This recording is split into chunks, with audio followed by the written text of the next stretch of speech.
Create enriching experiences beyond the classroom through ACSI Student Leadership and Learning with Emily Pigott. Well, welcome to the Student Leadership and Learning Podcast, where we link arms together to impact, influence, and equip today's students to lead with intentionality and purpose. Well, I am your host, Emily Pigott, and as always, it is my prayer, my hope that as we journey together, as we learn together, we will reaffirm our why. Why do we choose to spend our days investing in students, especially today, when it gets increasingly more difficult as time goes on? Well, we are coming to the close of a 3-part series on the impact of an educator and how that impact, how it looks in the lives of our students. So if you haven't caught the first 2 episodes, make sure to check those out. But today, it's all about the difference an educator can make in the lives of students. I say it in every episode, and I mean it every time. What you do matters. Every moment, every day, you are a difference maker as an educator in the classroom, and our students are worth it. So let's dive in. Let's unpack the 3rd part of our series, an educator's difference. Now, you have the power as an educator to do what few other people in students' lives can do. You can build authentic relationships. Now, relationships, they take time. And that is something that we as educators, we have plenty of when it comes to face-to-face moments with our students. You know, statistically, educators spend more time with their students than almost any other influence group. Now, think about that for a second. Of all the influence groups that are out there vying for our students' attention, we as educators have the most face-to-face time other than parents. Now, also according to research recently completed by Bunn, students have indicated that they desire to learn about Jesus through relationships with those they trust. So in other words, they are looking to us, those that they spend a lot of time with, face-to-face moments, those that are building relationships with them. They are looking to us to understand and to learn more about Jesus. See, they understand that relationships are vital to their ability to navigate this confusing culture. And that sounds like the perfect role for a Christian educator. But relationship building, it's messy and challenging, and it takes so much precious time. And most people really aren't that good at it. Why? Because it takes us being vulnerable. And that, my incredible friends, scares most people, but not we educators. So let's take a look at some things that are required of us to be an educator that makes a difference. An educator who develops relational equity with their students, that positions them to a level of trust. Now, before you think, okay, I've heard about relationship building before, I can anticipate what you're going to say, Emily. Actually, I hope that you can't, because I'm going to come at this from 3 very unique ways to build relationships. Why? Because what has always been and what we've always done won't necessarily work with today's students. So we have to change our strategy and we have to change our approach. So I hope that today I'll bring you 3 different perspectives of ways that you can build relationships with your students. The first of which is point of view. Now, you see it all over social media, POV, and then students will list something. See, here's the reality. They want people to understand their point of view. So let's get after it. Henry Ford actually said this about the fine art of human relationships. He said, if there is any one secret, it lies in the ability to get the other person's point of view and see things from that person's angle as well as from your own. Incredibly fitting words, even far back when Henry Ford would have said that. So have you ever been looking for something maybe on the ground or around or in your purse or in your desk drawer, only to have someone come along and quickly find what you weren't able to? I bet it had something to do with the point of view from which they came. You see, if we are to build relationships with our students, relationships that will enable us to make a difference in their lives, we have to position ourselves to understand their point of view. It also requires us to look at things from a little bit of a different perspective. So how? proximity, stillness, and attentiveness. You see, when Jesus was mentoring his disciples and developing relationships with them, he used those three things, and it was powerful in relationship building. So if it worked for them, it can work for us. So let's unpack that proximity. Jesus spent time with his disciples outside of ministry moments. He cooked for them. He washed their feet. He ate with them. He cheered them on, and he rebuked him when he needed to. He couldn't do any of that without proximity. The next one is stillness. Oh, it's so hard. This one's so hard to do in our fast-paced culture. But I love reading through how Jesus taught about stillness. So think about the Mary Martha scene that we are all so very familiar with, where Jesus says, Martha, Martha, you are anxious and troubled about many things, but one thing is necessary, and Mary has chosen the good portion. What was he referring to? Stillness at the feet of Jesus. And attentiveness. Jesus was attentive to his disciples. He knew their struggles. He knew their successes. He prayed for them. He coached them, and he encouraged them. You see, Jesus modeled this beautifully for us. He came into this world to seek and save that which was lost. And to do that, he had to help people see that he understood, even as the Son of God, he understood their point of view. You know, as a former high school principal, I spent many hours trying to understand my students. I wanted to develop strong relationships. And I learned early on, in order to do that, I had to understand their point of view. Now, to do that, I had to be where they were in their lives, wholly and completely. And I remember one time, I don't know why it stuck out to me, but there was one time that we were all at a basketball game, and it was a regional championship game. So you can imagine the fervor in the gym. And we had a huge student section. We were so excited to be here where we hadn't been as a school before. And I was always at the games, of course, but oftentimes I would either be standing off to the side or up a little bit higher in the stands. But this game, I was standing a little bit closer to the student section than normal.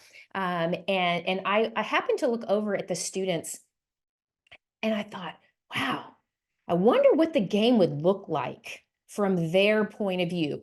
I had a great relationship with them, as I said. So what I did next, it didn't faze them. I walked right in the middle of the student section. I just jumped right there. And now I was in the middle of the loudest, most energetic, most enthusiastic section in the entire gym. I could feel their excitement. I could feel their stress. I could feel their anxiety when the score became close. I could feel and hear, sometimes a little too clearly, their frustration when calls didn't go as they thought they should. In other words, I could see the game from their point of view. Now, a photographer happened to capture that shot of me. I actually sat down at one point in time, and I'm sitting on the ground cross-legged, and I am surrounded by students because a main play just had happened, and they are all in midair, jumping and clapping, and I am sitting in the midst of them with the biggest grin on my face. And it was a look of awe, intrigue, and understanding. And this now sits on my desk to remind me that the point of view from which we understand things truly does matter. Can you imagine the difference we as educators can make in the lives of our students if we understood their point of view and showed them through proximity, stillness, and attentiveness what authentic relationships look like? Powerful, powerful.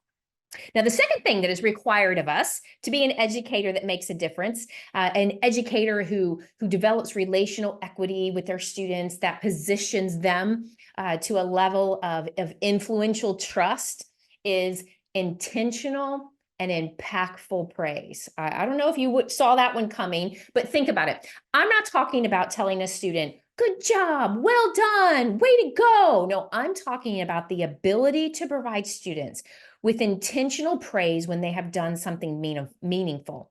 And you'll only see those moments when you are looking from their point of view. So let me give you some examples of what I mean and what can happen as a result. So in the 19th century, there was a young man and he aspired to be a writer like many of our students do, but the whole world seemed to be stacked against him. He attended school for only about 4 years. His father was in jail, no mother in sight, and he was in a constant state of poverty, hunger, and despair. Now, he finally did land a job, and his first job was pasting labels on bottles. However, even in the midst of that job, he still aspired to write. Now, because of his circumstances, as you can imagine, and so many of our students can relate to this, he had so little belief in himself that when he did finally craft his first manuscript, his first masterpiece, he mailed it in the middle of the night so no one would see him and laugh at him. Each manuscript that he mailed was refused time and time again. And then one was accepted. He barely received any payment for it at all, but what fueled him was the praise he received. Don't miss that part. One editor had given him recognition and praise. Forget the money, it wasn't enough anyway, but that recognition and praise changed the trajectory of his life. The praise from this editor gave him the courage to continue and fueled his tenacity and resolve. And instead of continuing to spend his days pasting labels on bottles, he continued to write. You probably have heard of him. His name is Charles Dickens.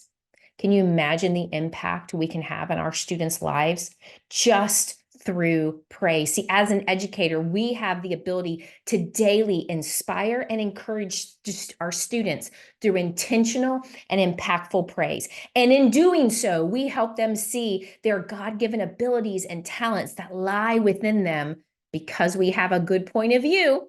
And when we help them see that, we develop authentic relationships. See, Dale Carnegie says it this way: praise the slightest improvement and praise every improvement. Be hearty in your approbation and lavish in your praise. The third thing that is required of us to be an educator that makes a difference, and an educator who develops relational equity and fosters the ability for intentional trust, is ask your students thought-provoking questions. How are you? Fine. How was your day? Great. Did you learn anything new? Nah, not really. What's for dinner? Steak and potatoes. You see, that's how many questions go, and that's how students' question and answer time goes with their parents. That's how sometimes it goes with their students, even in their online chat rooms. Shallow, superficial. But let's take a look at the type of questions Jesus asked as he was working to build his relationships. All right, here we go. Matthew 5:46. If you love those who love you, what reward will you get? Matthew 6:27. Who of you by worrying can add a single hour to his life? Matthew 7:13. Why do you look at the speck of sawdust in your brother's eye and pay no attention to the plank in your own? Matthew 9:28. Do you believe I am able to do this? You see, even if I stop right there, none of those questions are superficial. None of them are shallow. All of them require relational equity, looking at things from a point of view in order to be impactful. Continuing on, Matthew 14:31, why do you doubt? Matthew 20:32, what do you want me to do for you? Can you imagine if you asked that of your students? What do you need? What do you want me to do for you? Mark 2:8, why are you thinking these things? Mark 4:40, why are you so afraid? Do you still have no faith? Luke 6:46, why do you call me Lord, Lord, and do not do what I say?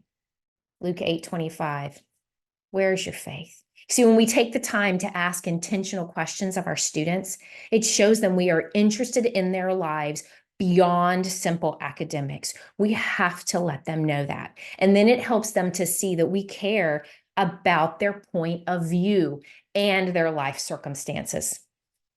It also gives us the ability to shoulder their burdens, to pray for them, to love them. It shows them we care about the things that matter to them. If you want to develop relational equity with your students, care about the things that matter to them. Shoulder their burdens. Stop in the middle of the hallway. Just stop in the middle of the hallway. Put your arms around them and pray for them.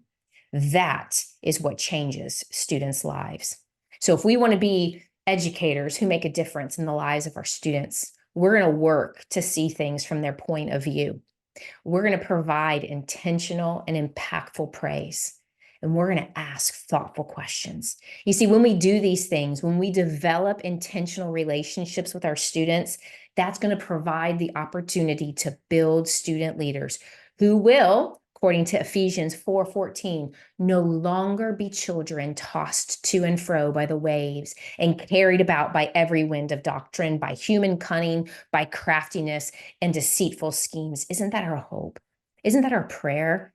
That we will equip students to stand firm in this cultural world with a fully developed biblical worldview, understanding the truth in God's word and understanding that people truly do care about them, that will be there for them no matter what. That is an educator's difference. You see, what you do matters every moment. Every day. You are a difference maker, and your students are worth it. We'll see you next time. Student Leadership and Learning is a presentation of the Association of Christian Schools International. Create enriching experiences beyond the classroom by visiting acsi.org/studentleadership.